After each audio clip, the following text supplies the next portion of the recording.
Hello everybody, my name is Adam Cross and I am an associate marriage and family therapist in Southern California. And today I want to talk to you about how to work with people who come to you who share that they are struggling with depression, cutting, and suicidal thoughts. So before we get started, I think there's a few kind of things to touch upon when it comes to depression, cutting, and suicidal thoughts. Number one, if someone comes to you and says that they're suicidal, that means that they are confiding in you that they need help. And that is not something to take lightly. That means that they care enough and they respect you enough and they trust you enough to tell you that they're struggling. And so that means that you are in a position to really help somebody. And I know that can be a lot of pressure, but it means that you are someone that is trustworthy and respected and they know that you care about them. So if someone says that they're struggling with something, almost automatically take a deep breath because God is working through you in this moment. Pray, come Holy Spirit, silently, and just listen to them. Be there for them, and be someone that they can confide in and trust in to share that they're struggling. If they are struggling and they're willing to talk with you, oh man, you are such an instrument of God in that moment. So don't worry about what you're going to say or not say, but just focus on being present, being there for them, and help them to take real steps to get real healing and treatment in their lives. If someone has had suicidal thoughts, then what we can do is we can ask follow-up questions. The key thing, especially as a therapist and a mandated reporter, is ask if they have a plan. And if they have a plan to kill themselves, then that is where it is dangerous. If you're not a priest in confession, and someone says that they're suicidal and they have a plan, then that does mean that we need to take some action because we don't want someone to kill themselves and to go home and do something. So that might mean if they're living with family members, like if they're a teen talking with their parents, or if, talking with their spouse, or talking to somebody in their lives that can help them take steps to get real attention. If you are a priest and you are in confession, you can still encourage them to talk to somebody. You can encourage them to go to the hospital, and even outside of confession, maybe go to the hospital with them or help them schedule an appointment with a professional. But that's worst case scenario. When it comes to cutting, people think cutting necessarily means suicidal thoughts.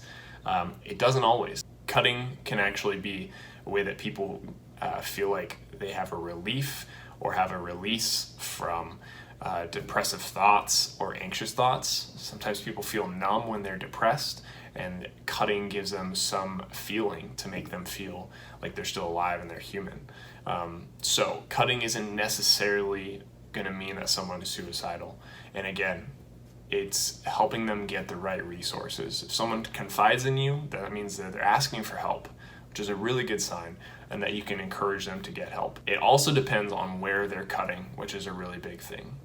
So depending on where they cut could give you a clue on how dangerous it is.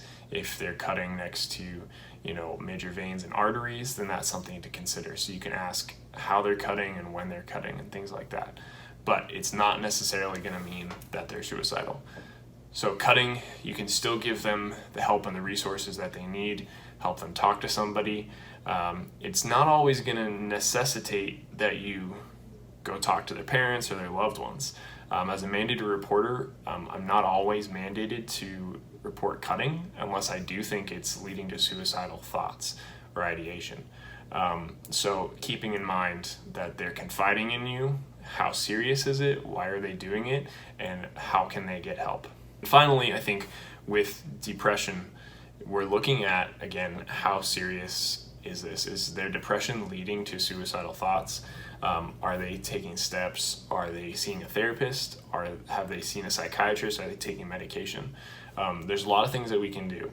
For those who are working with people one-on-one, kind of in professional settings, even priests, I think, can use this. In therapy, we use something called a safety plan. So a safety plan is for someone who does have suicidal thoughts, but might not yet have a plan for suicide, but they're experiencing these thoughts. So what it is It's literally a form. You can find it online. You can Google it. It's free. Or you could even write your own. It's pretty simple. But the first thing is that it asks them to identify situations, events, triggers that would make them feel suicidal, right? So they're kind of writing out, these are the things that make me more suicidal. These are things that start my suicidal thoughts or make it easier for me to go there, right? So now they're aware of these things that start it, and they can manage those things. They can also try to avoid situations or circumstances that would make them easier to become suicidal. The other thing it does is it's going to have them write down what helps. Like, what helps when you are feeling depressed or suicidal, or what helps when you do want to cut. What can you do that would help? Maybe taking a walk, listening to music, exercising, playing with the dog. But they're all things that kind of, would get you out of yourself a little bit. The next step is that it's going to ask you for friends or people in your life that can help you kind of distract you from having negative or suicidal thoughts. So these might be people that you're not going to tell, like, hey, I'm struggling with suicidal thoughts right now. You want to go to the mall? But it might be friends that say, hey, you want to hang out? People that you're comfortable with just being around, that'll take your mind off of it. The next step after that is it asks you for about 3 people that you can confide in, that you can tell, like, hey, I'm really struggling right now with cutting, suicidal thoughts, or just feeling really down and depressed. So those are 3 people that you can talk to and really confide in, almost as an accountability partner when you're feeling that way. And then the next step is 3 people or more professionals that you can talk to. So that means helping them find a therapist, helping them talk to maybe a school counselor or a doctor or a psychiatrist, but having names and phone numbers of people they can call. And then that very last step on the safety plan is having a suicide hotline phone number, right? So you're starting at, just the warning signs, the situations, what helps, people to distract you, people to really confide in, professionals, and then suicide hotline. So having that kind of plan and helping them to know, okay, mentally, if I'm struggling with these things, I have steps to take, and I can, take one by one, if depending on where I am. So it's helping them do that. They can take that home. Again, it's free online. You can print one out. It may look a little different, but you can use a safety plan with somebody. Anybody can do it, right? You don't have to be a therapist to walk someone through a safety plan. So that can be really helpful as well. So that's kind of one of the main tools that I think people can use, especially outside of therapy. But again, be present with them, listen to them. If they're sharing these things with you, that means they trust you and that they're asking for help. It really is a cry for help if they're willing to talk about these things. Use a safety plan. Ask for if they have a plan for suicidal thoughts. Remember that cutting isn't always going to mean that they are suicidal actively. And depressive symptoms, again, it's helping them get the help they need to take real steps. These are just a few things. There's a lot more I could cover and probably do other videos.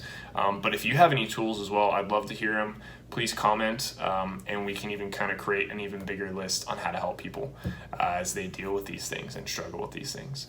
But feel free to shoot me an email and hit that subscribe button. And thank you for watching, and God bless.